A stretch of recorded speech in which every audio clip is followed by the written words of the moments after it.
Wow. Wow. Oh my goodness me, what have we just watched? What a way to bring the pool stage to a close. Just finished watching. I'm in my hotel room, and look, the rugby's just finished on French TV. Portugal have just won a first ever rugby match, their first World Cup in 16 years. They got their first World Cup try at the start of this tournament. They got their first World Cup point when they got 4 tries was that their second game? And now they've got their first ever World Cup win. What a story. What a story. What a match. The heart and the bravery, the defence, the attitude of those Portuguese players. It was just unreal. That's what rugby's all about. That's why it's the greatest sport in the world. And that's right up there, isn't it? It's not quite... I was on a WhatsApp group and we were chatting sort of, if Portugal managed to pull this off, where will this rank? Is it Japan? Is it up there with Japan beating South Africa? Tell me what you think. Is it up there with Japan beating South Africa? I don't think it's quite at that level. That was seismic, wasn't it? At the time, the two-time world champions being beaten by Japan. But that is just joyful. Absolutely joyful. And Portugal, what a way to end their Rugby World Cup campaign. That they have just... What I love about Portugal is they've just thrown caution to the wind. They've come with a plan just to play and be brave. And even when the game was in the balance and they could sense they were potentially there for a win, they kept composed. And remember, a lot of those players, a massive amount of those players, play in low divisions, in local leagues even. They have got some class in that team. Storty, the right winger, plays for Stade Francais. That guy is an absolute worldie of a player. Oh my goodness me. That was so good. That was so good. And I guess it kind of puts England's game against Samoa in a little bit of context, doesn't it? When...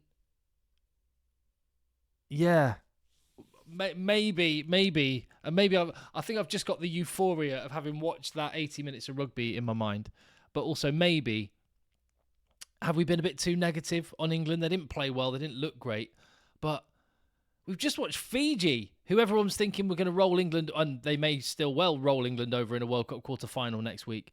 They just got beaten by Portugal. They've just come quite close to being knocked out of the tournament, and Eddie Jones's Australia coming back in. Phenomenal. Wow. I wasn't going to do a video. As you can see, I've got like real basic bare backdrop, real glamour hotel that I'm in. I'll be back in the camper van tomorrow, don't worry. But I just wanted to hop on and share this moment because I didn't expect that. I watched Portugal play against Wales, and there's a video in the feed, actually, and please go and look at it. There was a couple of guys. They were players in the Portugal squad that got to the World Cup in 2007, the last time they've featured at a World Cup. And they said, even getting their first try and just putting in a really good account of themselves in defeat to Wales, they said this could be a game-changing moment for Portuguese rugby. I'm getting little chills as I say it now because those guys... And all those Portuguese fans that are going to be at that ground and those players, they're going to be in tears right now. If losing to Wales but showing a really good account of yourselves was game-changing for Portuguese rugby, imagine what that is doing for Portuguese rugby. Absolutely phenomenal.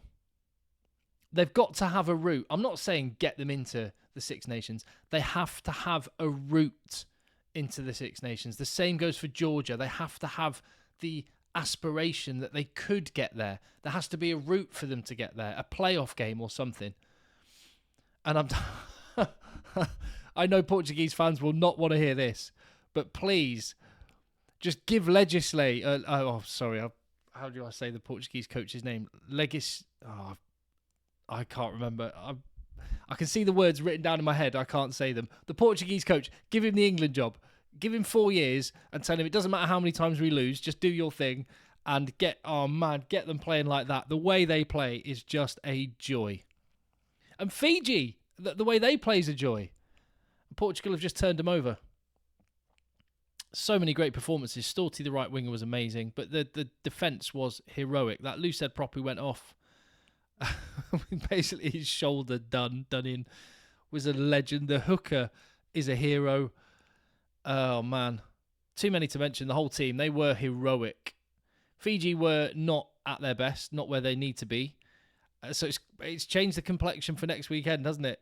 It's interesting. Fiji seem to be better when they're underdogs and seem to underperform when they're fancied. And I think most people, maybe before that game, most people were thinking Fiji are favourites to beat England next week. So it will be interesting psychologically to see how they deal with that. Wow. Anyway, well done, Portugal. I just wanted to share this moment with you because I know this is, if you're a rugby fan, which clearly you are because you're watching, you will have absolutely loved that. What a moment in rugby. And that's one of those moments that's going to go down in Rugby World Cup folklore. So when you go into the media areas at the stadiums that I've been around, going all around, they have these videos on a loop, and they play those amazing World Cup moments, like Ngwenya for America when he gassed, absolutely smoked Brian Habana to score that amazing try for America. That was one of them. Obviously, Japan beating South Africa. There's all these other amazing World Cup moments. Yanni De Beer scoring 30-odd points against England for South Africa. That is going to be on that reel of videos in 4 years' time. And I really hope Portugal are at the World Cup in 4 years' time. And I hope they've had lots of opportunities to play against Tier 1 nations in the next 4 years. Well done. Enjoy it. How good was that? Leave your comments. Give the video a thumbs up. Subscribe. And I'll see you on the next one. And hopefully I won't look like I'm in a dungeon.